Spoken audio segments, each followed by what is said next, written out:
What's up, guys? Welcome to the Real Estate and Real Life Show podcast.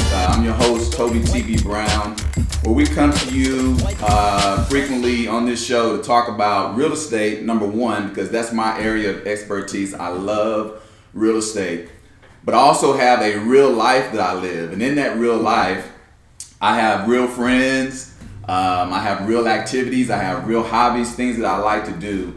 And so today, I'm very thankful and grateful to have one of my good friends on the show with me. His name is D'Angelo Looper. So everybody welcome D'Angelo to the show. Like I said, he's a real good friend of mine, and we connect on so many different levels. D'Angelo is an entrepreneur, which obviously we can relate on that level. And we're also, like I said, we're good friends. We play golf together, we hang out, we do things outside of the workplace and outside of business to help build and strengthen our relationship. So, D'Angelo, thank you for coming on today. Welcome to the show, man. I really appreciate it. It seems a little bit different, right? Doing a podcast. It is. We've talked about it before, but I know it's different for you. But one of the reasons why I wanted to have you on the show is because of your how do I want to say it? Your diverse interests in all things, right? So I think you're very opinionated, and that's one of the things I appreciate about you as a friend. You're very boisterous, very loud, and sometimes that's annoying to some people, but I really appreciate it. I think that's a unique quality that you have, and I really wanted to have you on the show just to really talk about a lot of different things and kind of get your opinion so that the audience can see just kind of how someone like you thinks as it relates to a lot of different topics. I'm not sure if they really want to know how I think, but I appreciate you having me on. Man, this is one thing that I've always thought in my life as we grow as individuals and even in business, that if you can help other people, and you are definitely taking steps in that area, and I really appreciate it. I've never... I would never be on a podcast or anything like that if you wouldn't ask me to do this. So this is great, and I'm happy to be here. Awesome, man. Awesome. Thank you so much.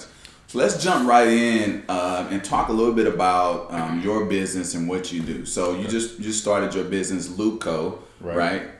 Tell us a little bit about that and what that's all about. Well, Loopco LLC has been going on really strong for 3 years. I started 5 years ago, but I really just was kind of forced to get going with it 3.5 years ago after a layoff, and circumstances just kind of developed and led to me being able to grow it or continue it.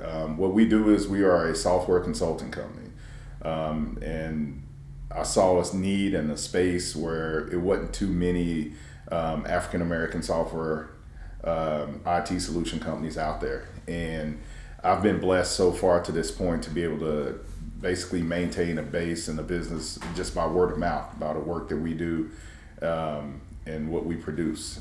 So we do everything. We specialize really in custom software application development. We can go in and we can take current software and enhance it or maintain it. I do that as well, but really custom software application development is our strength. We're able to go in and break down whatever your processes are that you're doing manual and make them electronic, basically making your company or business more efficient. So that's kind of my space. That's what I like doing. And despite my, I guess in accordance with my other passions, sports. Yeah, most definitely. Playing golf, hanging with my friends, traveling with friends. These are some of the things that we've done and do, and so that's pretty much it. I'm not I don't know. It's always weird for me to think about owning a business, but I am a business owner now, and I just never even really look at it like that. So just to clarify, you never really had ambitions to be an entrepreneur and business owner? No, not at all. So did you go to school? Yes, I did. Okay, you have a degree? Yeah, I have a computer science degree. Okay. So what was your vision during school and coming out of school? What was your ambition? I went back to school late. I wasn't a good student out of high school going into college, so I was one of these people that I had a lot of fun and didn't really take it too seriously. And so I stopped going and, got married and decided, oh my goodness, if we ever have a child, I need to be able to, I wanted to be able to support that child. I wanted to be able to do all the things that, travel, give them whatever they want, stuff like that. And I knew the only way I would do that is to be able to get a career. And so I had jobs, and I always worked, and I worked multiple jobs, 4 at a time sometimes, even while I was going to school. But my ambition was to, I guess I remember when I was in school and they would ask a question, do your parents have a college degree? You remember that question we used to get asked when we were in school? Right. And my kids would always be able to say their mother had a degree, but not me. Mm. And I didn't want that. And so that was another driving force behind it, as well as developing a career. And so I went out and I started looking at careers where you can make good money, you could travel, and potentially work from home. And the only thing that kept coming up were development, programming type careers. And so I decided to go back to school and get a computer science degree, which is something for me, I was always a salesperson type person. I was always in sales. I ran routes. I never thought that I could just sit in the office and write code for a living. But so you envision yourself working for someone, absolutely, having a career, making good income to take care of your family. Yeah. So you mentioned being laid off at some point, mm-hmm. and I'm assuming that that's what thrust you into starting your own business. Take me back to that moment in time, and what were you thinking at that moment? And did you kind of run out of options? Was the entrepreneur starting your own business, was that the last effort? Or had you just gave up on the whole corporate thing? Well, when I got laid off, 2 weeks after I got laid off, I got a call from a company in Edmond, which was a consulting company. And I never thought about working for a consulting company. And they brought me in as a consultant, and I started seeing that world. And what happened was I was working on a state contract, and I happened to see, I knew what he was paying me, but I happened to see what he was getting from me. He may have been paying me one thing, but he was getting almost 3 times as much from the state hourly for the work that I was doing. And that's when the light went off and was like, man, I know you was hot. Yeah, you already know me. I know you was like this mother. Yeah, you already know me. I'm like, wait a minute, I'm doing the work. Yeah. But yet, he's giving me a portion of it. Yeah. I was a W-2 employee, but still, yet, if you look at the money that he was profiting off of the work I was doing, I would say he was making some $80 an hour off of what I was doing, and after he paid me. So right then I was like, how do I go from this into being able to start my own company? Mm-hmm. And so the idea of LoopCode was born then, but I still knew that I needed more experience, mm-hmm. Especially in the consulting world, because I didn't know everything about consulting. Right. So I went from that small company to working for a Fortune 500 company in Xerox, and being a healthcare consultant from them. You remember I was traveling all over the country every week. We'd play golf. Yeah. I'd leave the golf course and go straight and hop on the airplane. And that helped me understand about basically developing relationships in consulting, how to approach people, how to even get the conversation started, working with them. So that experience in everything is what led me to do LoopCode, because I actually started LoopCode when I started working for Xerox. Yeah. I just I didn't feel like I had enough experience to start going out and selling myself. Right. But I remember I started my LLC, I paid the state, did everything, got all certificates and everything, and went from there. So that's kind of how that happened. Yeah, that's so interesting. Our stories are more in line than I think you and I really know, because I have a similar background. I used to work for a Fortune 500 company as well, and I remember before I left, I was making $20 an hour. So part of my role was I worked with it was a telecommunications company. They made phone systems and switches and things like that. So I had a team of technicians that I managed, and they would go out and install the systems and do the maintenance and all that. So I made $20 an hour basically. The technicians made about $30 an hour. And then the service manager, which was responsible for going out, being in front of the customers, negotiating the deals and doing the sales basically, they made about triple that, right? And so I got exposure to a lot of that because I was working on the cash management side of it as well. Basically a full service point of contact for the customer. So I got to see what they were paying for the equipment. I got to see the time that was billed for the technicians, and then I got to see the sales commissions as well. Right. And so the light bulb kind of went off for me too. I was like, well, damn, man, $20 is pretty good. I started there at 23, and I would think I was like 30 when I left. So at 30, $20 an hour in Oklahoma City, where cost of living is low, that's not bad. 40 grand a year, I can get by. I can pay my bills and take care of myself. But like I said, I was like, man, I'm getting crumbs on the table here. Yep. Like this is not going to work. You know what I mean? And I just never saw myself.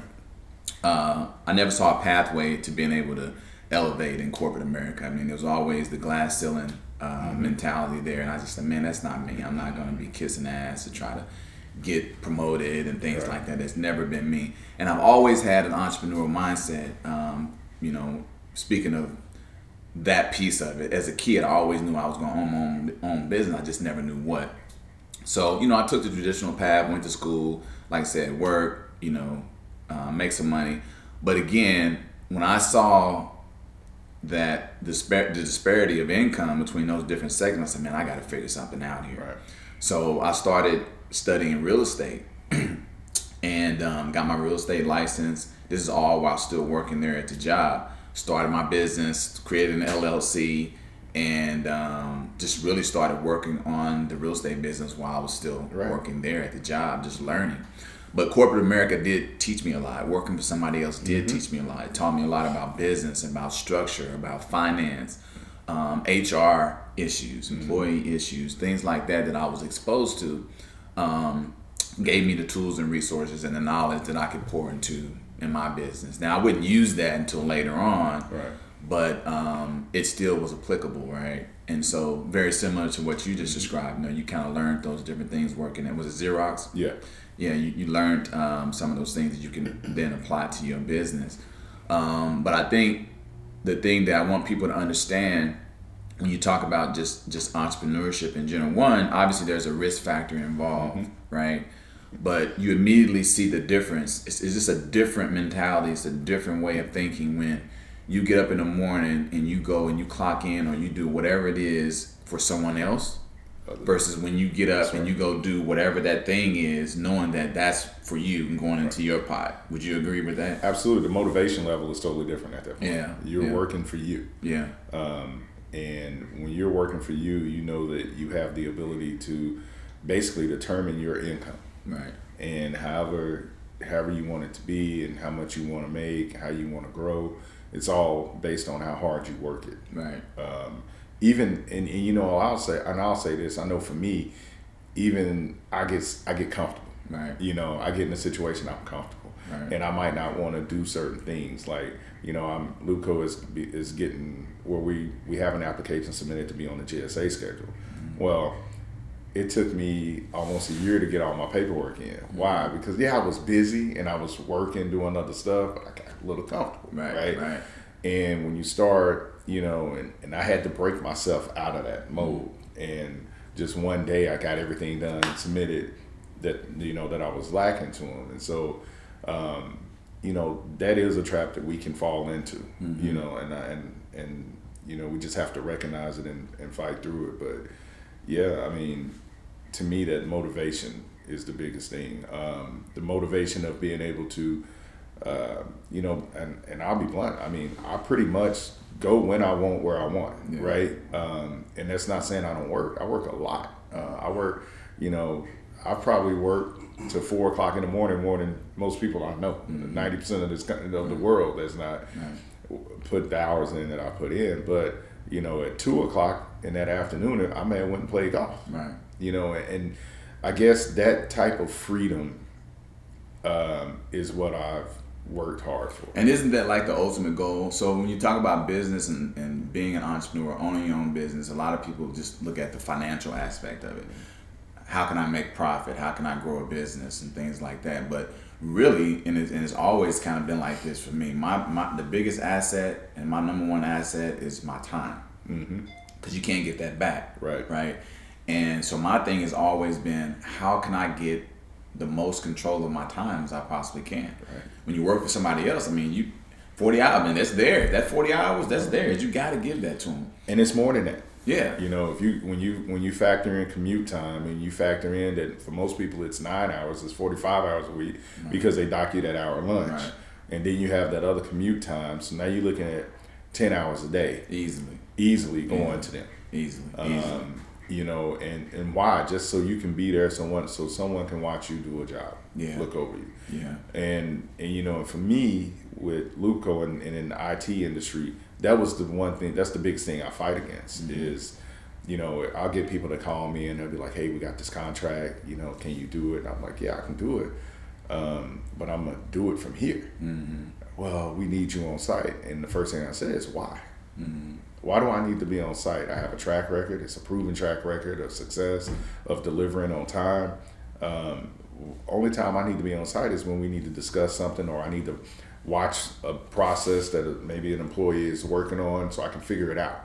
Right? Everything else, when I'm writing my code, you don't understand it, so what do you need to watch me write it for? You know, but that's just the mentality. It's that mentality. And so another thing that I'm liking what I'm doing right now is I have a couple of people that work for me now, but you know, one's in Chicago. You know, I don't need to see him. He delivers his work and I can see the work, so I know if he's working or not because I can see it. You know, he reports on it. One is here, but I never see him either. You know, but I know he's working because I can see it. Now, there was a time and a place where it was more along when you first got started. You and I were talking, and you were telling me how, hey, it's just me now. Which, you know, obviously I totally understand. It was just me too for quite a while when I started my business.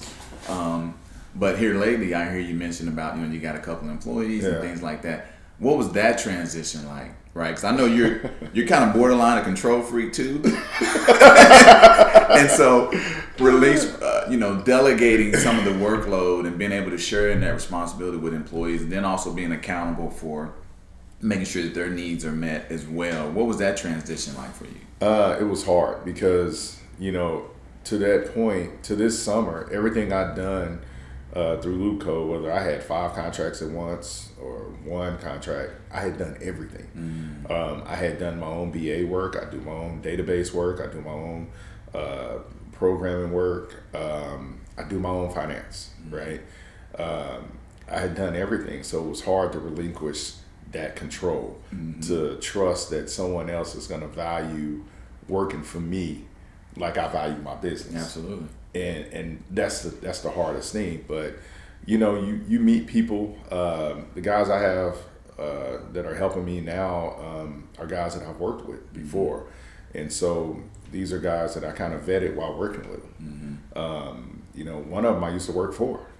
You know, I used to work for him. So you know, it just becomes one of those things of, you know, I didn't need to interview them or anything like that because I've seen what they've done. Now, has that freed up a little more time for you to go work on other things in your business? Yes.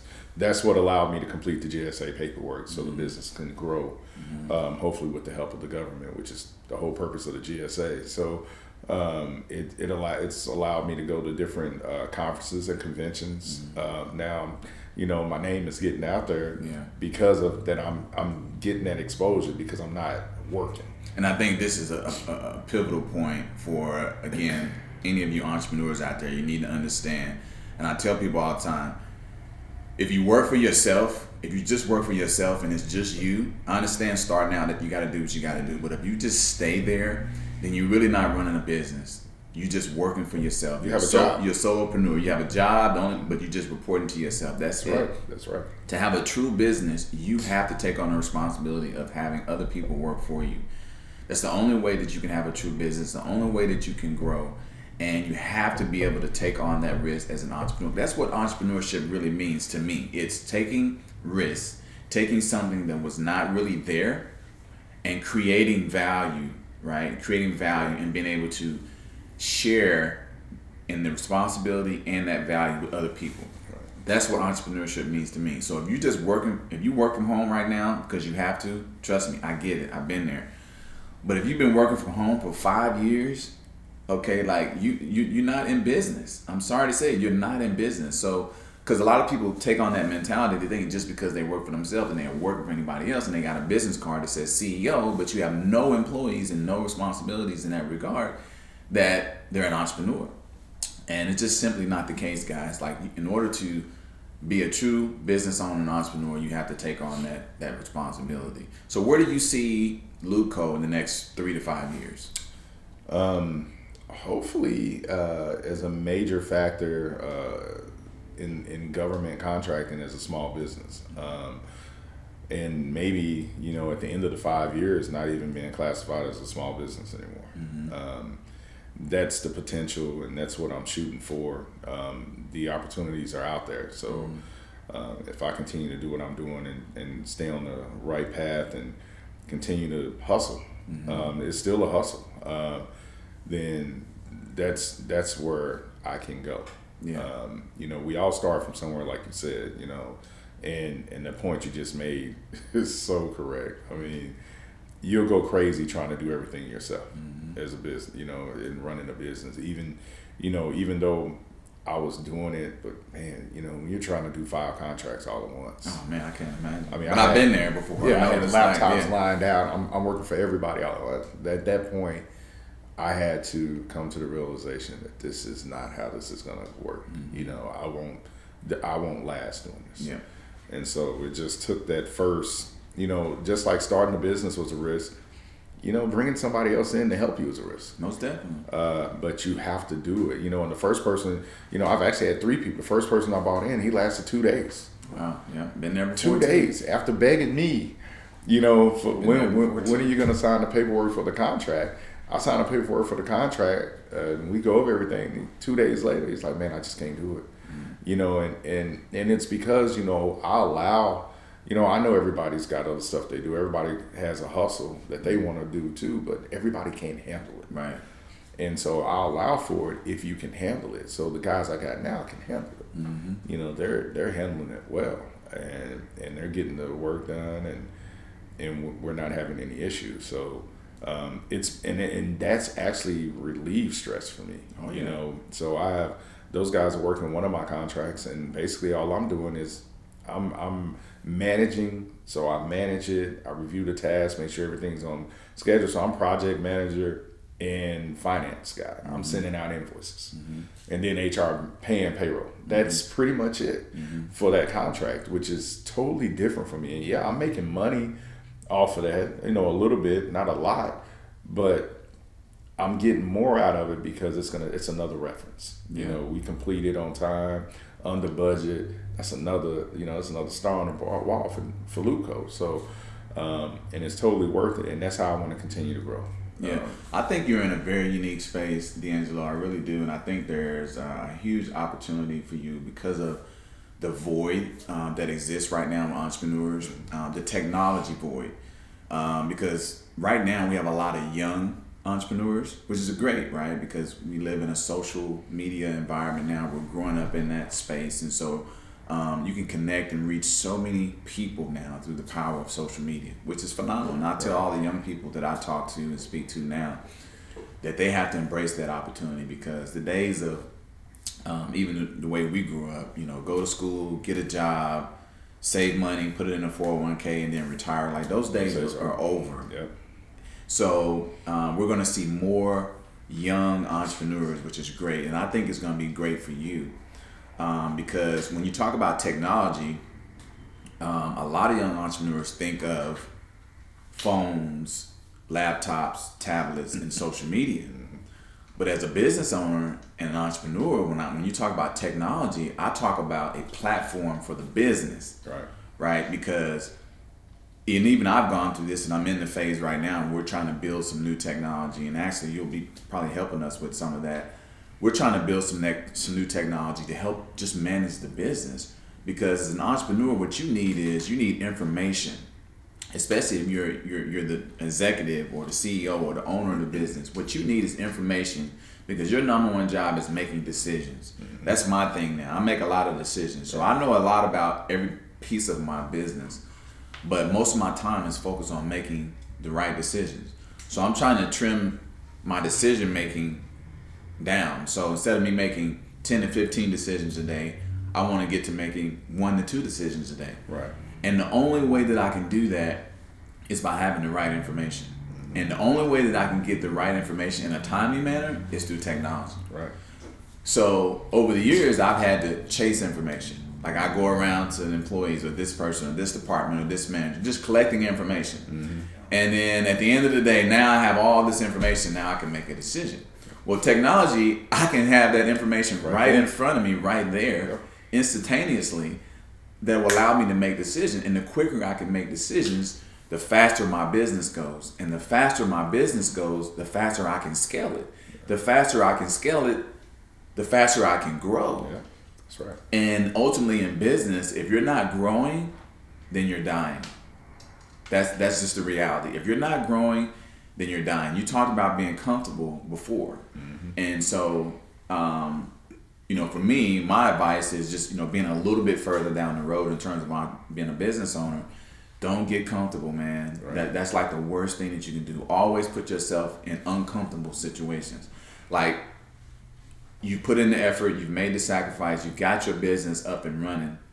So it's really easy to do, to get comfortable, right? Absolutely. You got enough money to take care of your family. You mentioned I can go where I want, when I want to. Mm-hmm. That's a great feeling to have. But you have to remain uncomfortable, because if you don't, then I call it the paddle. If you stay too comfortable, the paddle can always come back and smack you in the rear end. Yeah. And there's a paddle out there for everybody. That's right. Everybody has a paddle. That's right. And so, when times are good, generally there's something bad around the corner. Yep. When times are really, really bad, generally there's something good coming around the corner. Right. Even like now, I predict, and a lot of people do as well, that we have a recession coming. Mm-hmm. It's on the way. Generally, a recession comes every 7 years. And I think we're in, year 12 now, since 07, 08, right. the crash that we had. Yep. It's 2019, about to be 2020. So we're in historical times where we've never gone this long without a recession. Mm-hmm. So it's coming. A crash is coming. It's on the way.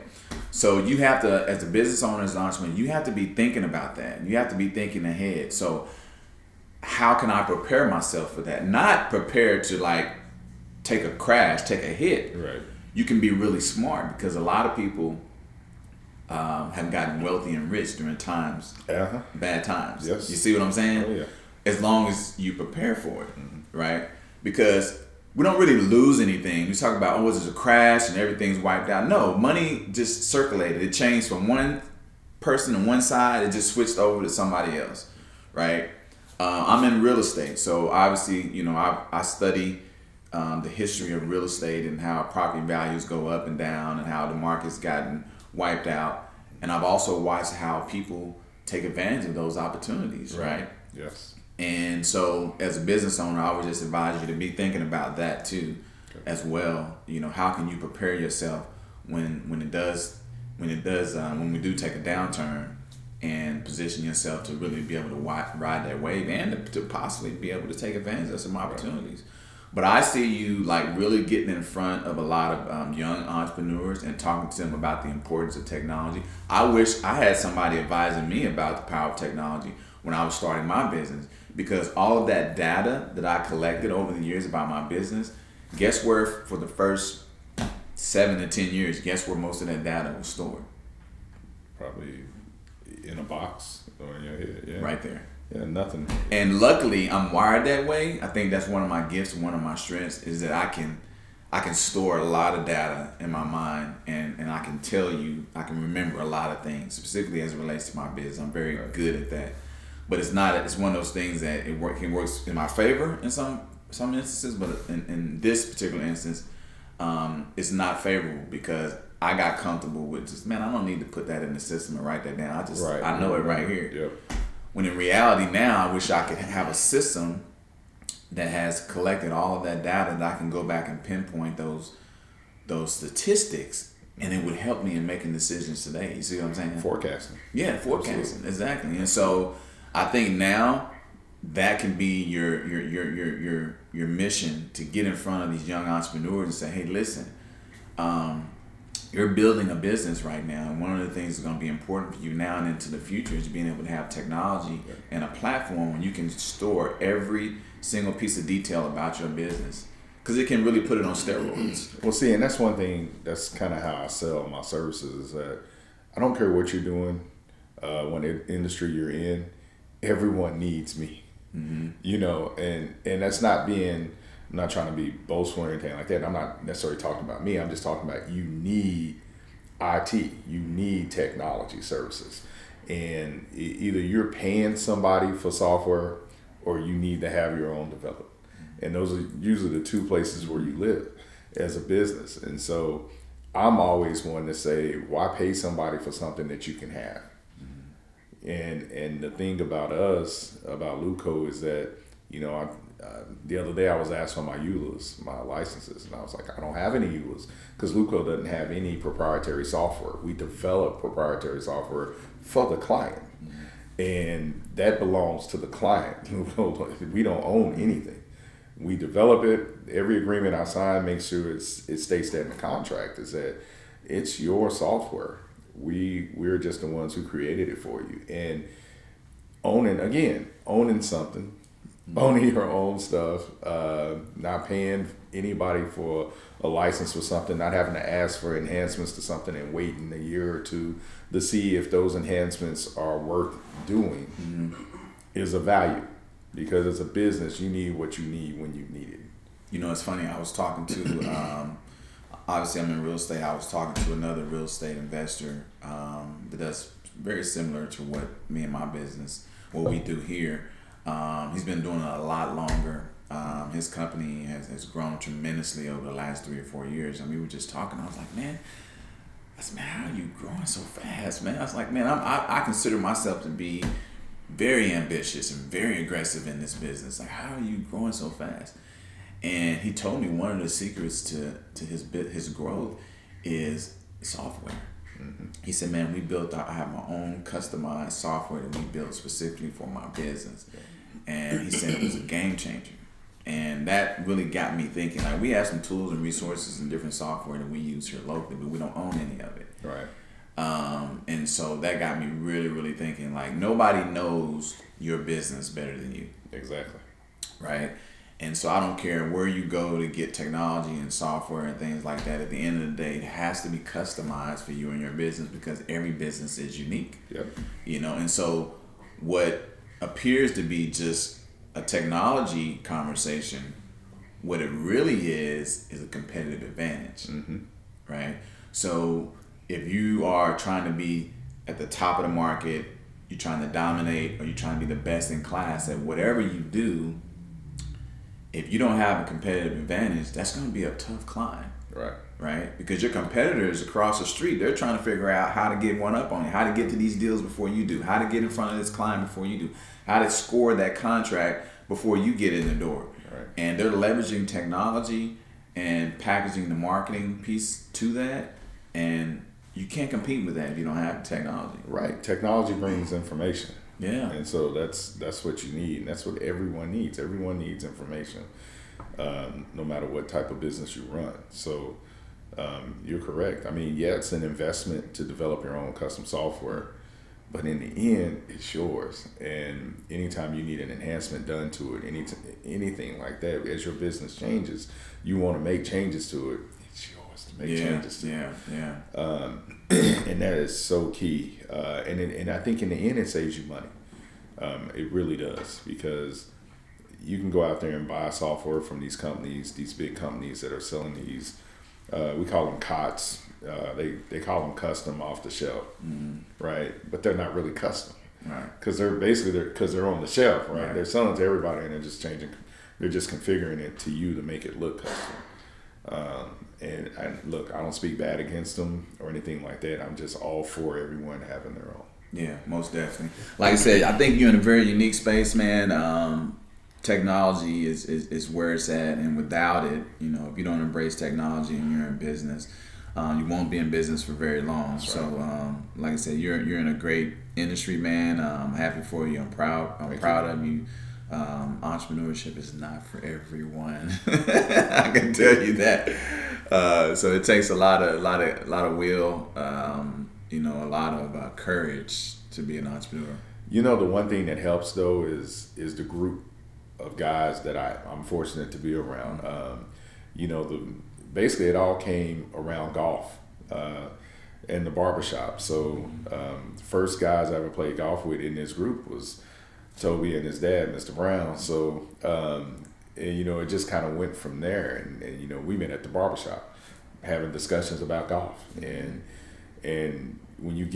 if you look at our group is so unique in that so many of us are entrepreneurs, and it's so many bosses in this group. Now it makes for a funny dynamic sometimes. Yeah, most definitely.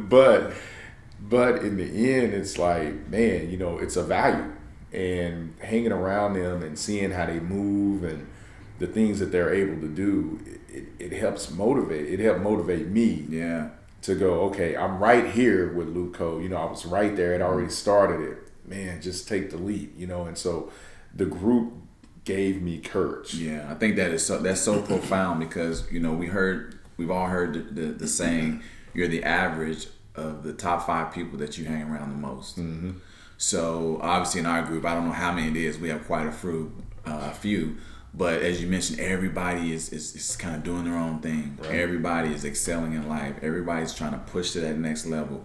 Everybody has their own piece of the pie. Right. And so you mentioning that has kind of rubbed off on you and gave you that extra push to go do your thing. I think that's a great example of what that statement means. Like, it's so important for you to make sure you surround yourself with, one, people that are going to inspire you, but two, people that are pushing you, right? And they want to see you succeed. Like, I want to see everybody around me. I want to see everybody doing good, because if it's not like that, then it's not fun. It's not a good environment to be in. It's like a lot of people think like, oh, you want to be the top dog and want to be, so far ahead of everybody and be the standout guy. Like, no, I want to be one of the same for everybody. I want the same for everybody, because when everybody's doing good, my value goes up. Because guess what? There may come a time where I may take a step back, or I may take a big hit.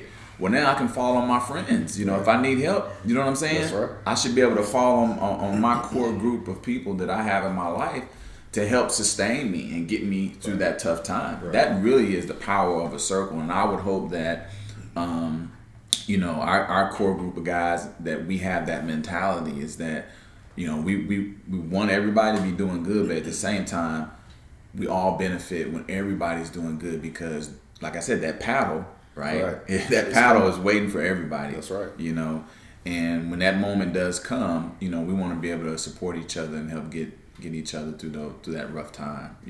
Absolutely. So that's so profound, man, and a great example for that. So let's transition to something a little bit more fun. Let's talk about sports for a minute. You and I both have a great passion for sports. You're a huge OU fan. You're probably the biggest OU fan I've ever met in my life. And I really mean that. Where did your passion for OU football come from? Because you didn't go to school at OU. I did not. Okay. I did not. Where did your passion come from for OU football? Man, I grew up in a household where everybody in the house were huge OU fans. Mm-hmm. And most of it stemmed because they went to Douglas High School, and Douglas had a history of sending black players to OU first. Mm-hmm. Prentice Scott, Mm-hmm. And so that kind of started the whole following. And so my family were huge OU fans. My mother got remarried when I was 6, and my stepdad came, and he was a huge OU fan. And so in 1983, I wasn't a big football fan. Mm-hmm. But Wayman Tisdale started playing basketball at OU, mm-hmm. and my stepdad started taking me to basketball games. We would buy standing room only tickets to watch Wayman Tisdale, Chu Kennedy, Tim McAllister, Anthony Bowie. Mm-hmm. I can still David Little. I can still name the whole lineup. Right, yeah, I'm 8 years old. Right, and so that's where that all started. So I'm a huge OU football fan, but it actually started from Wayman Tisdale in basketball. Mm-hmm. And so I remember, I didn't go to an OU football game for the first time until 1990. Mm-hmm. But I watched every game that was on TV. I remember we would go to the fair every year after OU got beat by Miami. Wow. And that day that OU lost to Miami, that Saturday would be our fair day. Oh, wow. And the discussions at the fair about how Barry Switzer needed to start throwing the football, or just that's kind of how it all started. And then my stepdad listened to sports talk. He started listening to the radio. It was one guy doing one show every day, and I would sit there and listen with him. We go fishing, listening to sports talk, going fishing. So the passion for OU kind of also followed my passion with sports talk radio. And and as I got older, I always listened, and then I would tell people, oh man, you need to listen to this, you need to listen to that. And it just I kind of like to think that I helped grow sports talk in Oklahoma City with getting everybody to listen to it. So now, every time I call in, someone's calling me or texting me, hey, I heard you on the radio, or this and that. So it just kind of all started with that. It was just something, I just became passionate about it. Yeah. So. Well, obviously the program is one of the top premier, obviously, football programs in the nation. It has been for quite some time. And with that comes high expectations. Yes. Are you one of those fans, which I have my opinion, but I'm going to let you answer this on your Are you one of those fans where every year, if we don't make it to the championship or win the championship, you consider the year to be a bust? No. You do know that there's fans out there, Absolutely, true diehard OU fans, that if we don't make it to the championship game, we don't win the championship, then the season's a bust. Well, there are fans who like to make excuses for every loss other than the team was just better that day. So, week before last, Kansas State was better that day. I don't think Kansas State's a better football team than OU, but that day, I saw it from the very beginning. I looked and told them, I said, we're going to lose this game, because that day they were doing things that would allow for them to win that game. How much of that responsibility you place on the coach? Oh, because we know anytime the team is not performing well, you always blame the coach. Yeah, and the leader, and in my opinion, the leader has to take some responsibility. Absolutely, because you didn't get them prepared to play that day. 25%, and here's my reason for that. You are a college athlete. You get 4 years. That's a certain number of games. So 12 years, that's 48 games that you have in your college career to play it. How can you not be up for that game every time you step on the field? Right. How can you not be up for that every time you step on the field? And you wearing a uniform of one of the most prestigious football schools in the country. So again, how do you not be up for that? No matter who you're playing, every time you step on the field, it should be, hey, I have OU on my helmet. You have that on yours. I am automatically better than you just because of that. That's fine. I totally agree with that. Now I'm going to show you how much better than you I am. Because we prepared just as hard as you. We were coached just as well. Now I'm going to show you. So I give the coach only 25% in that. What else could he have done? The same guys looked great the week before and the week before and the week before that. So the coach is not going to do anything different that day. So you don't think any of that? So you said 25% of the coach. You don't think the other 75%, let's just say, assuming that you're right, is a mentality thing? What I mean by that is, like, we talk about being comfortable in business. Do you think some of those players could get comfortable Absolutely. as well? That's what I'm saying. So I think there's a correlation. I always find myself correlating business and sports just because it's a good transition for me. Do you think that the same way in business as a leader, right? Let's say you own your business, you got people that work for you, and you have to drive them every single day. You have to motivate them. You have to cast your vision and make sure they understand where we're going, how we're going to get there every single day. Do you think that same mentality translates to sports?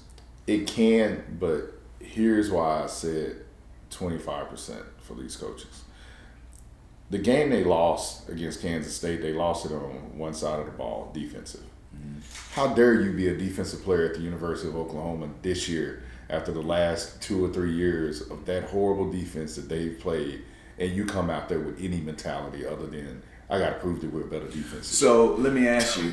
So the new defensive coordinator, Grinch, right? This is his first year? This is his first year. Okay. The last, how long was Venom had last? Mike was here 7 years. 7 years. He came back for 7 years. So what was the common theme about OU's defense the last 7 years? Mike Stoops. The coach needs to go. Yeah, and he was, So was it 25% the coach then? No, because he had a longer. You had a longer portfolio to look at, right? He had a longer history, a longer record of playing bad defense. This was the first game that we seen, right? I mean, he took a bunch of guys who were last in the country last year and got this defense in the top 20. I mean, they were last. When I say last, you can't get no more last than last, right? And in 1 year, the same players, these are absolutely the same players, and turned them around. So that's what I'm saying. It's like he did it for the previous 7 games. And then the one game he's not going to do the same thing. So we're in year 8. That's if you take Mike's history and then Grinch's 1 year. We're in year 8. Okay. Assuming that the defense, let's say the defense is in the top 10 in the nation. In those 8 years, how many national titles do you think we would have? If we had a top 10 defense, 3. So you think in the last 8 years we could potentially have 3 national championships if our defense was in the top 10%. Baker's 2 years and Kyler last year, absolutely, yes. So if you take those last 8 years, I think we can agree that defense has been the biggest weakness for OU. Right. So that's a lot of data. 8 years, that's a lot of data. So when you start looking at deficiencies within a business or within a sports team or organization, you have to look at those common denominators, right? So if everything is pointing at the defense, to me it's like I said, in business, if you have a consistency or inconsistency in your product, right, then you're going to go look at who's producing the product. Right, absolutely. And you're going to have to address that. So a lot of that came from is you got to remember the previous 6 of those years before that, who was the boss of the guy who was producing the bad defenses? It was his brother. Right. So if we think about it, and I okay, me and you, we might be a little bit different because I have no problem with firing a family member if they ain't doing their job. Right. No, we ain't different. Yeah, okay, that's what I'm saying. That's what I'm saying. We different. I've done that. We're different than most people. Where most people, I got a friend right now in his business. He gives his brother chance after chance after chance after chance. Yeah. And I'm always like, which is fine. Yeah. That's my brother. He can't work nowhere else. Blah blah blah. It's excuses. Yeah. So you look at it to where, and this is where I give Lincoln credit. I give Lincoln Riley credit in that Lincoln said, okay, we did the 1 year, it was bad. We come the next year, you have the worst performance that we've ever had on a football field against our main rival, and Lincoln fired him that day. So he gave him a year and a half. Bob wouldn't have did that, right? His brother wasn't firing him. Right.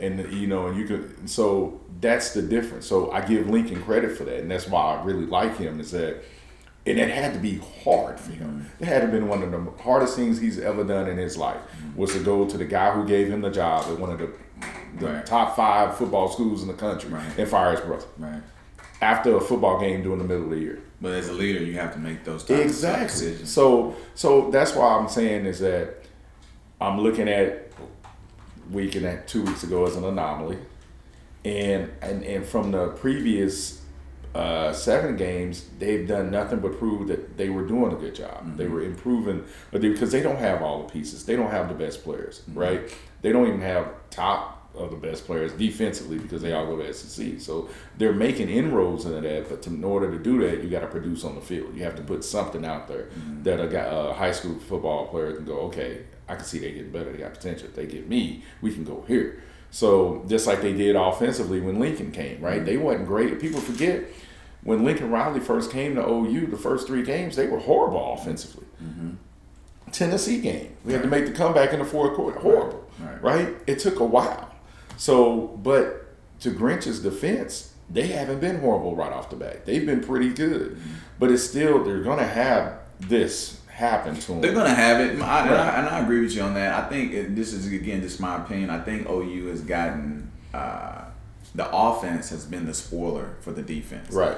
And they get comfortable. And, because the games they lose the last 3 or 4 years have been against teams that they should have beat. Absolutely. That they've been favored by 2 or 3 touchdowns. Except one, Alabama.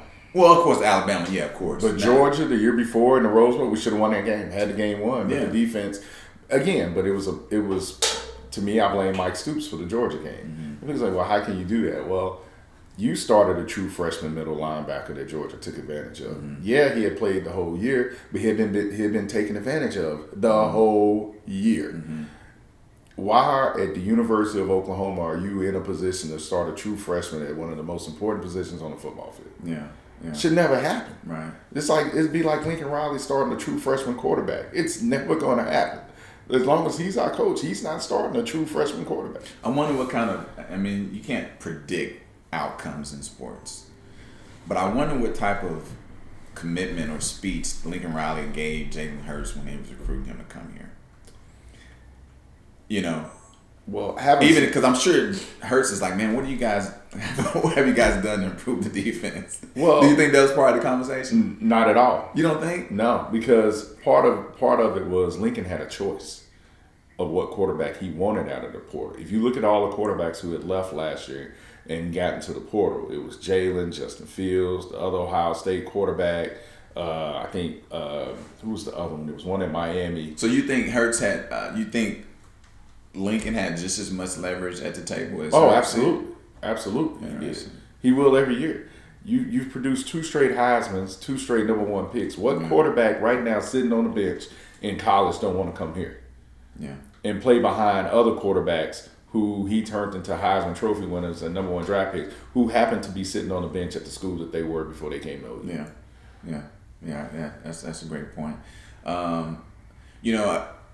Getting back to the loss, I think I would have to put at least 50% on the coaches. I'm going to say the coaches because, again, I've been in tough situations in life, business, and, even in sports way back in the day when I played sports. And you have to take on those challenges. You have to get up for the game, up for the moment. As you mentioned, these guys are getting scholarships, are getting paid. You play at one of the top schools in the nation. The expectation is already there. Like, you have to get ready for that game. And as a leader, you have to prepare them and get them ready for that game. So let me ask you a question. Let's say you have a house you want to sell, that you're going to sell, and you have a realtor who's selling the house, and basically all she needs to go in to do is just close the deal because it's in the book. Right. It's in the bag. You've done all the preparation. The person, the purchaser, the buyers are ready to buy. Just don't mess it up. Mm-hmm. So when I looked at that game, you had 2 turnovers, Kansas State had none. At the time, if you in both turnovers, Kansas State converted into 14 points. You lost the game by 7. You could have won the game by 7, right? If you just don't turn the ball over, you win the game by 7. One of the turnovers was the reverse pass that Nick Basquin threw that hit Charleston Rambo right in his chest. Mm-hmm. The ball bounced up. Kansas State intercepted it. We blame a coach for that? I don't blame a coach for that, but a lot of people look at the score of the game, right? But sometimes they don't actually watch the game, right? You made a late run in that game. They did, a late run, but it wouldn't have had to been as much. Maybe not. Like that game, they were down by 24 at one point? No, they were down 23. That 23? Yeah. They were down 23 points at one point. 25-48, 4 quarters. And then they had to kick it. They had to kick an onside field kick, and then they recovered it, but it was just a little. It touched it. But do you remember what happened before the onside kick? Kansas State's last touchdown. Well, the touchdown before their last one. They got their last touchdown because they had scored off the interception that hit Rambo in his chest and bounced out and intercepted it. Kansas State did a high, short kick. It wasn't even onside. It was high and short. Pledger caught the ball and dropped it. So how much? They put it, 48 points? Yeah. Pledger caught it and dropped it. Take away the 2 touchdowns. 34. They scored 34. You win the game. Points. It is a lot of points, but you win the game. You win the game. Maybe not. Because that late run. They would have won it. 34 points is a lot to give up. Look, there was blame to go around. The offense was stagnant in the third quarter. But the turnover was right before halftime. I take it back. That was right before halftime. OU was up. What were they up? They were up 23-17. And when the ball got intercepted, when Rambo let it go off his chest and it got intercepted, Kansas State scored and make it 24-23 right before halftime. Yeah. So, but then in the third quarter, OU came out and did nothing offensively. Absolutely. Well, don't get me wrong. I'm a huge OU fan as well, and I root for them every single year, just like you do. It's just like that hot air balloon, man. It just gets sucked out of you when they take those losses like that. So now that they have the one loss, is there any chance in hell, in your opinion, that they get into the BCS? The playoff? Yes, absolutely. You still think so? So they're ranked number 9 right now, I think. They're number 9. Here's your chances. Alabama still has to play LSU and Auburn. Right. So one of them is losing. Right. And you're hoping that you're hoping that LSU wins that game. Because if Alabama loses, they still have a chance. Absolutely, because Alabama still has Auburn left. Yeah. So then Georgia still has to play one of them in the SEC championship. So someone's going to have 2 losses. Right. Then Oregon, I think if OU wins out, OU has an undefeated Baylor on the road, still left to play. You went out, they'll jump Oregon. They would jump Utah. Clemson too? No, you're not jumping Clemson. Clemson will, but you see Clemson is because Ohio State, LSU, Penn State, Clemson. But Ohio State and Penn State, guess what else has to happen? Somebody's got to lose. Yeah. Even if they only play in the Big Ten championship, someone has to lose. So you give OU what, maybe 20% chance? I get better than that. Really? Absolutely. If they win out, but OU has to do their job. If OU wins out, absolutely, they're going to get a benefit. And let's say LSU goes undefeated, Clemson goes undefeated, Ohio State goes undefeated. That's 3. So now you got 1 losses because Georgia would be eliminated because Georgia would have 2 losses. So they wouldn't even be number 6 anymore, right? Mm-hmm. So you're telling me, and then Auburn would have 3 or 4 losses now. So you're telling me that you're going to keep Oregon up there based on a barely loss to a team that's lost 4 games now in Auburn. Because that's Oregon's big trophy is they barely lost to Auburn. So if I believe in your hypothesis, then there's a slight chance that Alabama and OU can still play. Absolutely. Even if they didn't make the playoff, if OU won the Big 12 and Alabama didn't make it, Alabama goes to the Sugar Bowl. OU goes to the Sugar Bowl to play. Man, the world want to see that. Oh, they're gonna play. They're gonna find out. Yeah. Don't worry about that. Those 2 teams are gonna play. They're gonna make it happen. Yeah, they're gonna play. So, yeah, absolutely. But I'm hoping it's in the playoff. Like I'm pulling for Bama Saturday. I like Alabama. They get a good program. Man. I like greatness. I like greatness, and I like just. I'm a Yankees fan because I like greatness. Yeah, I do too. If people get mad, like they don't have a salary cap, the Yankees spend the most money. They should win. And when at the end of the day, winners win. Winners find a way to win. That's right. And I think there's lessons to be learned in that in life and in business, man. Absolutely. It's not a coincidence that Tom Brady has 6 Super Bowls, maybe working on number 7 at age 40. I mean, it's not a coincidence. There's certain traits, there's a certain DNA that comes with that, man, and it's just winners attract winners, and you just have to pay attention to the characteristics from that. The Thunder, man. Yeah. What about the Thunder? So huge Thunder fan. I think you are too. Yes. Losing Russell Westbrook last year. What was going through your mind at that point? It was more of, after going to the Paul George party a year before that, I was at the signing party and Oh, you were there? Oh, yeah. I was there. And, after going through that and then this summer, him asking for the trade and them granting it, because they didn't have to. Just from that moment on, and you knew when he got traded that Russell was next, state of disbelief a little bit. Yeah. But in a way, maybe some relief because what we were doing was not working. Mm-hmm. And it was not going to work in today's NBA. It just wasn't going to work. So, a huge Russell fan still like Paul George, not upset at him. And wish him well. I'm rooting for Russell. I hope he has a great year this year. The dude stayed when he didn't have to stay. He resigned when he didn't have to resign. And you saw after they played, when Houston played Oklahoma City, and how Russell reacted to everybody, which he never does that. Right, never. Yeah, he never does that. And you just saw, the respect and the love that he still has for this organization.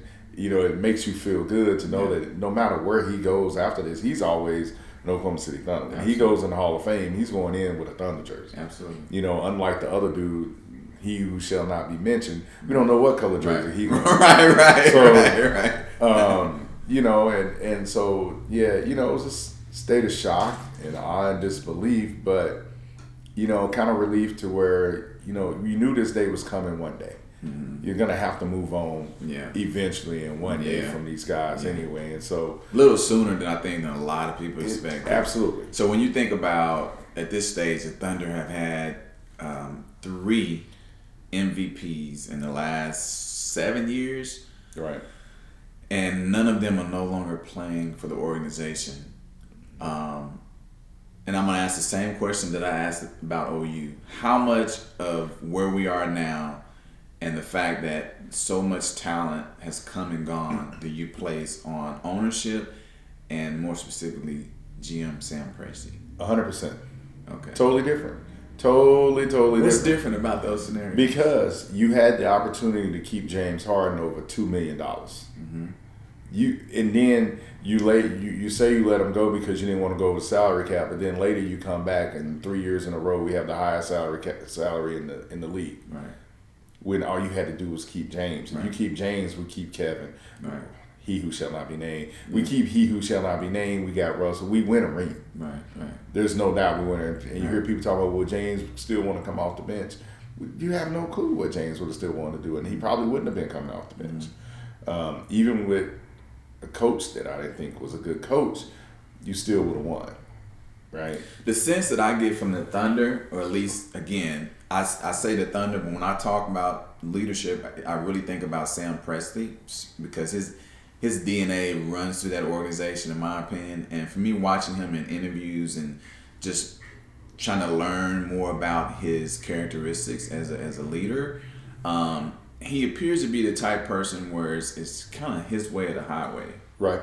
You know, and I've heard some stories in the past, you know, even when he who shall not be named was here, you know, when he had elevated into, you know, superstar status very early on, working with some of his endorsers. They had a lot of creative ideas that they wanted to do here in Oklahoma City, and the Thunder pushed back and declined those you know, opportunities just because it's either the way we do it or it's no way. And that turns, you know, these young players want that visibility. They want their brand. Yeah.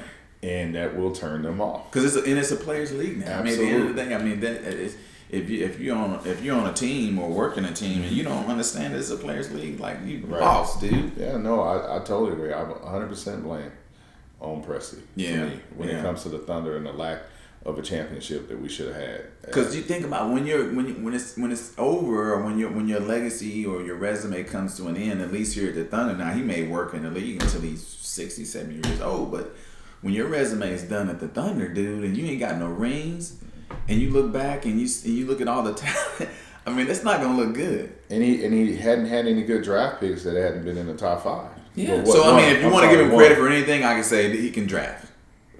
Because he drafted some good talent. He drafted Harden, drafted Ibaka. So I give him credit for Did he draft Russell? Yeah, he drafted Russell. So you give him a little bit of credit there. I give him Steve. See, I don't even want to really give him Steven Adams, but I'll give him Steven Adams and Serge.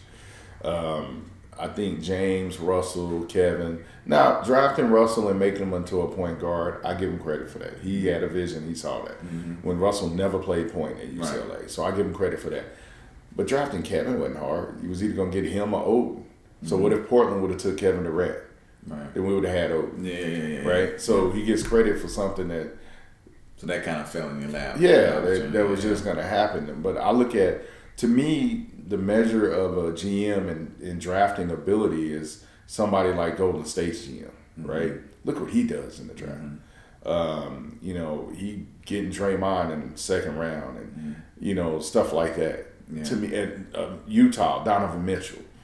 You know, I mean, there are a lot of other GMs who don't get as much notoriety or credit who are doing a better job late in the draft, way better than what he's done, because our draft picks in the 20s and stuff like that, they have been horrible, you know. So we got Chris Paul pretty much in exchange for Russell as part of the deal. Chris Paul started out here in Oklahoma City when we first got our team. Yeah. Right? I think he still gets a lot of love and respect here in Oklahoma City. Absolutely. He's not a Russell Westbrook in terms of overall athleticism and things like that. Two totally different players, by the way. They play the same position, but two totally different players. Chris Paul is a better fit, in my opinion, for the Thunder and the roster we have now. He's still a great floor general. He's a team player. He's a leader. He's a defensive-minded point guard. And I think it's showing now. The Thunder, they're 3-4, but the 4 losses they've had, they've been in all those games. Every last one of them. That's right. And so I think that right now, I think we're exceeding what a lot of people expected us to do at the beginning of the season. Not me. I said it all summer. When we got Chris, I was like, they're going to hustle. Mm-hmm. They're going to play hard. You're going to see better shot selection. You're going to see fewer turnovers. Mm-hmm. And that's not a knock against Russell. Russell played his way, and we loved it. Mm-hmm. But you're going to have the ability to stay within arm's reach of these better teams because you're going to be more fundamental. Yeah. And as we know, both of us played basketball. Yeah. You watching your son go out there, man, you can have that team warming up in the AAU tournament and they dunking, and doing all this stuff. And when they get out there and playtime starts, them boys that's passing that rock around is running circles around. Yeah, absolutely. Because they're better fundamentally. They're playing better team ball. They're not one-on-one. It's easy to defend you. Absolutely. It's hard to defend the team. Absolutely. And so they're becoming harder to defend, and with better side selection. I think, I've always liked Billy Donovan as a coach. From the time he was at Florida. I know that's not a popular opinion here, but I have. Like, when I heard people talk about, well, he can't coach, I'm like, man, you never watched Florida play basketball. Well, if you look at the Golden State Thunder series 3 years ago now. Man, he had them boys playing so good. I mean, to beat San Antonio to get there. To get there, yeah. I mean, it was a lot of stuff. The way he implemented Dion Waiters and that offense. I mean, it was like he replaced Harden. I was like, man, we got it. We got the team. He had them playing great, man. We players. I don't like to blame one individual or things. But the players, now this is one instance where the players lost that series. Oh, you mean Billy Donovan did his job. Specifically, he who shall not be named. Yeah, Billy Donovan, he did his job in that Golden State series. So I give him credit for that. He solidified himself to me as a NBA coach. And then, I hear people always, the same ones that don't like Billy Donovan, they say, well, they need to make Mo Cheeks the coach. And I'm like, well, why? He's failed at his job. What do you mean? Well, if he was there to control Russell, he failed. Right, yeah. Most definitely. Horribly. There's no other way to look at it. Horribly. He was a yes man for Russell. And I love Russell Westbrook to death, man. He's I love him. I got his pictures all over my wall. Right. My son, he's my son. I love how hard he plays. Absolutely. But I remember one time I got some floor seats to one of the games, and I'm sitting like right next to the Thunder bench. And there were times when Donovan would call timeout, and Russell would come over to the huddle.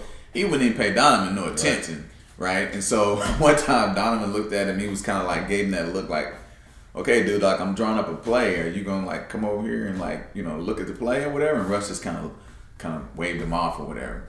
And Cheeks just standing there, just smiling. Right. He didn't say not one word to him. Where were you at then? And I'm like, dude, like, is this part of your job to like, pat him on the side, man. Go ahead, go on the hustle. Something. Yeah, it's a good look or something. Yeah. Or curse his ass out. I mean, that's what the elderly do. Like when you're sometimes when you coaching and mentoring somebody, like I would assume that there's a certain level of respect that you've already commanded over time before the game even started. So you remember when you asked me the question who I blame, and I said 100% Sam Presti? Yeah. Russell is the reason why I blame 100% Sam Presti too, because when Russell came in as a rookie, you had the opportunity. He didn't play much as a rookie, but between that rookie year and that second year, you had the opportunity to impress on Scott Brooks to mold this man. Right. As a point guard. He had never played point guard. Right. So what were you supposed to do? You were supposed to train him to become an efficient, smart point guard. Right. And you failed. You let him out the cage and you never corralled. And I always said it. Because from the day one, when Russell came on the court, I was going to all the games with a friend, and I would ask him, I said, who do you think run the team? I said, who you think is really this team, and it wasn't he who shall not be named. It was Yeah. never his Yeah. name. It was always Russell. Yeah. Russell's like the last kid, the baby kid Yeah. that gets spoiled and runs the house, Yeah. and Yeah. nobody can say And nothing. no one ever Yeah. said anything to Yeah. him. But you had every opportunity at that point, and Mo Cheeks was there. I mean, me and Mo Cheeks got into an argument one day in the stands before a game, arguing about this. Really? Absolutely, Wow. and that changed, and that's why and how I've got to develop my opinion. Like my opinions don't just come from nowhere. I've talked to the man Yeah. and had discussions with this Yeah, man yeah. about what he thinks about basketball, and I was just highly disappointed because I grew up a Dr. J fan. Yeah. You know, watching Mo Cheeks and he was a great Andrew player. Toney and Yeah. you know Of course, and yeah. Doc J and I was just so disappointed in how his thought process, and then I realized why he's not an NBA coach. Yeah, I got you. Because he had his opportunities. He did. Remember, he left us and went to Detroit, and they fired him. Yeah, He was at Philly, he got fired. Yeah. I mean, it's Yeah. So the Thunder, they're 3-4. I think they're sitting probably 11th in the West right now. What chances do you give them to make the playoffs? I give them probably a 60-70% chance, and here's why: the West doesn't appear to be as strong as we thought they were going to be. injuries. And just adjustments. Like you take Houston for example, with Russell and Harden coming. I mean, it's going to take time for them to really click. I mean, they're doing okay now just because of the talent. Right. But we all know when we get to the playoffs, it's a different game. I think the three teams at the top are as good as we thought they would be, and I'm talking Yeah. about the two Lakers and Utah. Yeah. I think I like that, the two Lakers. Yeah. That's ultimately what it's going to be. It's going to be the Lakers. they both of them are really good, and Utah is really good. So, what's your prediction? College football, national champions, and who do you predict? We're gonna in do the this NBA. weekly? You want me to do this now? We gonna do I mean, this you got weekly? to, you know how it is. You got to cast your vote, man. Oh man, in college football, man, it's just so hard. You know, you want to stick with Old Faithful, and we know who Old Faithful is. Yeah. You know, Roll Tide. but they're so young in the defense, in the middle of the defense right now. They got all those injuries, and they playing all these freshmen. But they are all really talented freshmen, and they will grow up. And they're coached so well. Man, you know, I'm going Alabama, Clemson. What is it, part 5 or 4? This would be the 4th one, right? Yeah, I'm doing Alabama, Clemson. Okay. So Alabama to win it all. Yeah, and Alabama to beat them this time. Okay. All right. So NBA, who's going to take on that? Clippers. The Clippers. Absolutely. You got the Clippers. Wow. I think they're better. Really? Yeah, the Lakers still have a problem with shooting. They're still going to have a 3-point shooting problem. Yeah, LeBron's been hot right now, but we all know LeBron is a career, 32% 3-point shooter.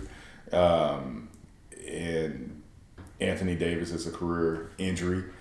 So we're just waiting on that. And, man, I just think Clippers defensively, what they can put on the court when PG comes back and how they can defend you on that perimeter, it's just going to be awesome to watch those dudes with that lead. And then they got that dog in Patrick Beverly. I mean, they all dogs, but I mean, Kawhi's a dog, but Patrick Beverly is like, He's a pit bull, that dude. for sure.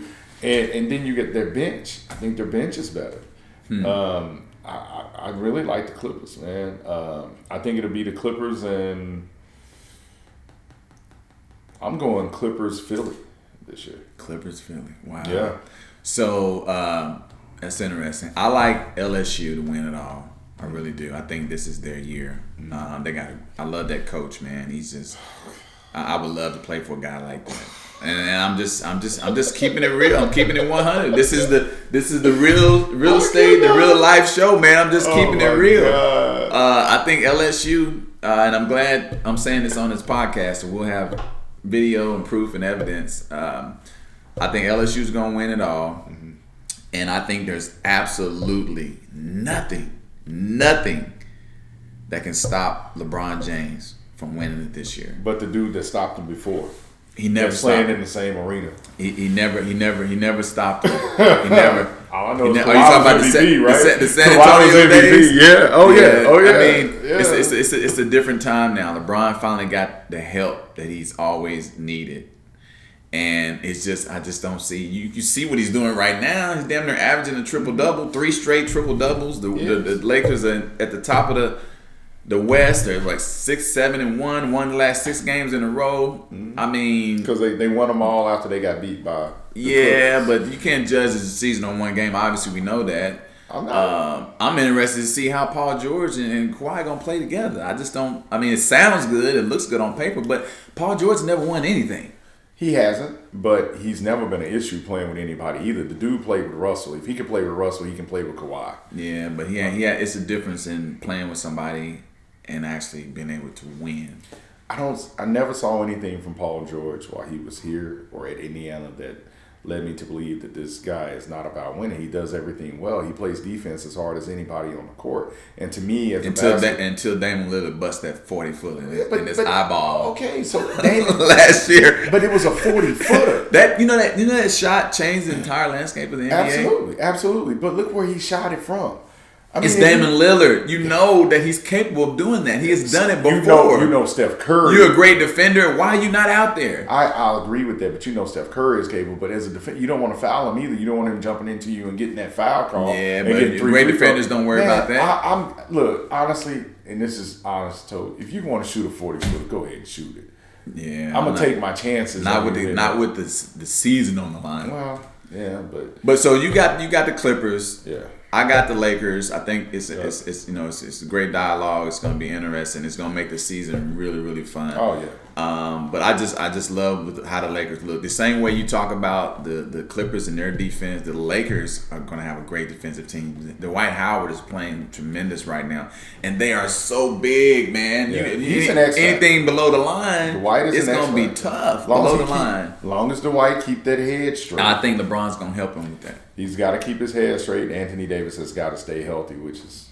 Speaking of staying healthy, Kawhi Leonard, come on, man, sitting out games, and I'm not going to do the back-to-back. And, you say that LeBron was running from Kawhi game 1. To me, last night, Kawhi sit down, he was running from Giannis. Yeah, well, I don't understand that myself. I'm not a fan of any player sitting out. Your career is only so long. You're not playing basketball for 30 years. You're only playing it, 35, 34. And the fans paying top dollar for tickets. Yeah, and I think that's going to end up hurting it. I've said this quite often, is that the guys back in the day, they never sat out. They played 82 games. Never. And they played 82 games, way more physical than these games are today. Definitely. Way more physical. And, if they would have even thought about sitting out of a game for load management, the outcry would have just been horrible. And in no other sport does this happen. You don't see Tom Brady doesn't sit out a game for load management. If a football player sits out a game, it's because they've already got the bye, they got home field advantage the very last game. Exactly. That's it. But they play, and it's a way more physical sport. And I know everybody say, well, it's only 82 games. It's 82 games for 48 minutes. These guys are in the best shape of their life. And like in a situation like Kawhi, I mean, he's only playing 26, 27 minutes a game any damn way. I'm of the mind state of, if you're playing basketball, why can't you play 48 minutes? Right. I don't understand. You're not playing 48 straight. Right. You got timeouts. Right. You said, you got commercials. It's not like you got out the there. best training in the world. You got the best nutrition in the world. I couldn't be a coach in the NBA because I'm looking at them like, hey, the game's tight. You're not sitting out. You're going to play this. Absolutely. We need you out there. Absolutely. That's how it should be coached. I never understood the coordinated substitutions, or at this time this guy comes. I don't get all of that. Yeah, we can do that. It's a nice plan, but if something happens and changes during the time of the game, you need to get back in the game. Your rest is cut short. Right. Absolutely. And it's not like they're playing dog defense the whole time either. It's the NBA. Most of it's Olay. Right. Absolutely. I agree with that 100%. But that's the beauty of sports, though, right? I mean, it keeps us interested. It keeps us talking. It keeps us putting our opinions out front. I'm going to end this with one last sports question. And this is something that's near and dear to both of us, and that's golf. Yes. Tiger Woods. It wouldn't be a sports talk without mentioning Tiger Woods. Right. Do you think that, one, can he break Jack's record for majors, and when will that be? It's up to Tiger. He can. He's proven he can. I mean, he won again last week, so he's proven he can. He has to play more. He needs to get in better competition state of mind for him, because I think if he plays more, he can break the record in the next couple of years. Even if he just wins, what is he behind now? 2 or 3? He's three behind. I think. 3 behind. So in 3 years, he can win the Masters every year. Right. If he just does that, he ties the record. Well, he's proved that he can win. In fact, didn't he just win? Yeah, he won in Japan. Won in Japan. Yeah, and so he's at 82, and it was a stacked field. They can't say the whole field wasn't there anything like that. They were all there. Yeah, he's got 82 wins. He's tied with Sam Snead for the most wins of all time. One more win, and he's gonna be he's already at Mount Rushmore, but he's gonna be, eclipse that. And then just the majors is just the last thing on the resume, man. I'm hoping he gets it because he is the best golfer ever. He is the most mentally. I don't know where I would put him compared to Jordan in their mental mind. Did you see Roy the other day? Said, "Man, there's no way in hell I'm ever going to win 8 tournaments." Right. I mean, he's basically conceding that. I think Roy said he'd have to win. It was 6 or 7 a year. I mean, think about that. That's what Tiger was doing. Tiger was doing that. He was going out every other time he'd win a tournament. Unbelievable. And think about all the injuries. If he didn't miss all the time with the injuries and the surgeries that he's had, and I mean he's lost years of playing golf. Oh yeah. And so think if he didn't have all that, it's just a different mind state. These guys, and I've always said that Tiger needed somebody like us. On the tour, because these guys just don't have that dog in them. You watch them, and to me, I was always like, "What do you mean Tiger intimidates the field? Yeah. It's golf. Right, it's golf. Yeah, he ain't playing defense. Right, he ain't like he coming up to you saying, "Man, if you hit that putt, I'm gonna hit you in your jaw," because he's so much bigger. That's not fit to happen. Right. So it's just golf. Like what? And you're getting paid to be out there. Yeah. How can he be intimidating to you? Yeah. I never understood that mindset, and I always figured that Tiger needed somebody like us out there that would be like, when the reporter asked me about Tiger, what do you think about Tiger? Go ask Tiger. Yeah. That's how I would have been with it. Yeah, I think the intimidation part of it came from the interaction that he had with the players, because I've read a lot of his books, I read a lot of articles and things like that, and historically, Tiger's been that guy where, I mean, if you playing alongside, he ain't talking to you. He's walking in front of you on purpose. I think that's where the intimidation comes from. Because these guys, they're playing golf. They've probably been babied most of their life. Right. You know what I mean? Country clubs. Yeah, country clubs. And now all of a sudden, this guy is just literally dominating on the golf course. Now he ain't even speaking to you. He's just walking by you like you ain't nobody. And I think, now, obviously, he's changed now. Since he's gone through his little transition period.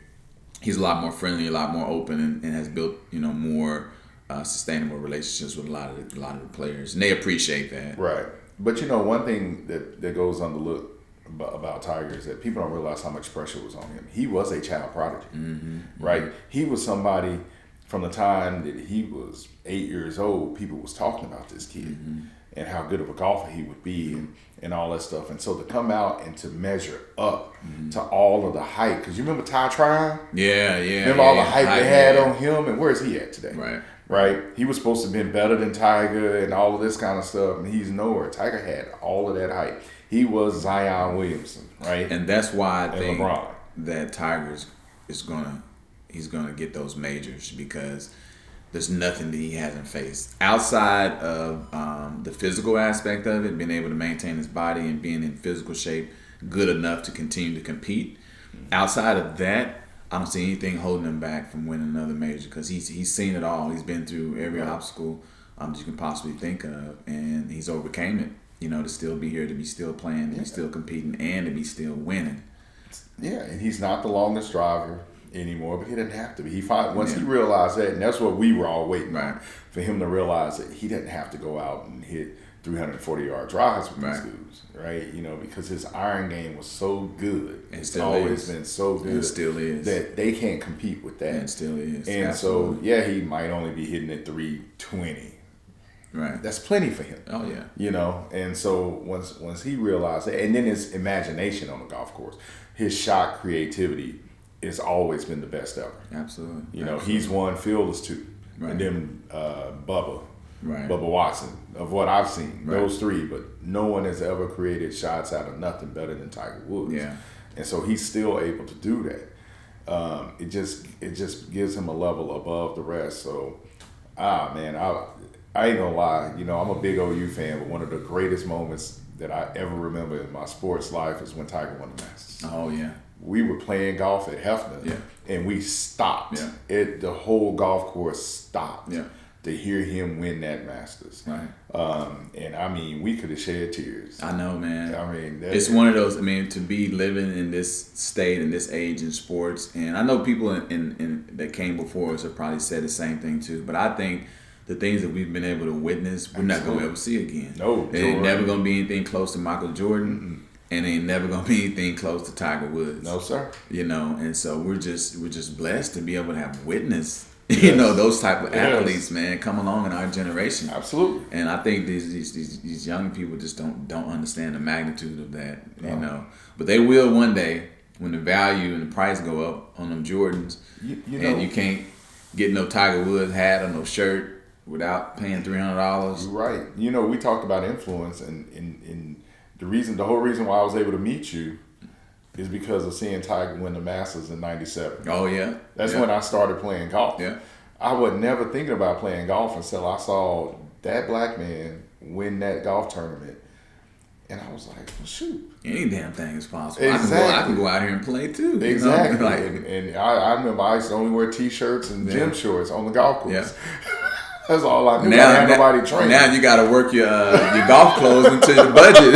Like, Yes, sir. Yes, sir. man, this has been great, D'Angelo. Man, I really appreciate you coming on. I mean, just being able to talk with you and just really be able to relate, you know, on the business level, but the friendship level as well, man. I value our friendship, and I'm very happy and proud for what you're doing with building your company, man. And I see nothing but great things for you in the future. And you know, at the end of the day, we're young minorities really trying to grow and carve our space in the world. My biggest goal is to be able to carve out a legacy for my family, create generational wealth for my family, so that even beyond me, when I'm gone, that they can take that baton and take it to the next level. Because at the end of the day, for us as African American men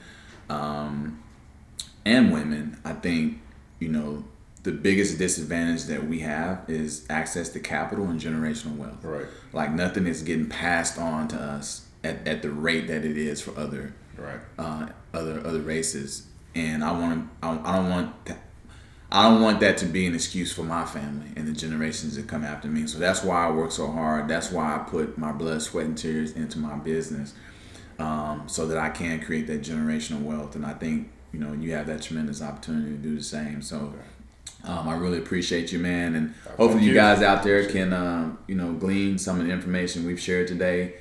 Take that information, apply it to your lives, to your business. Reach for the stars, man. I always say that nothing is impossible with the right work ethic, the right drive, and the right persistence. The only way you can lose in life and in business is if you quit. So don't be a quitter, all right? Appreciate you guys joining in, and we'll see you on the next show.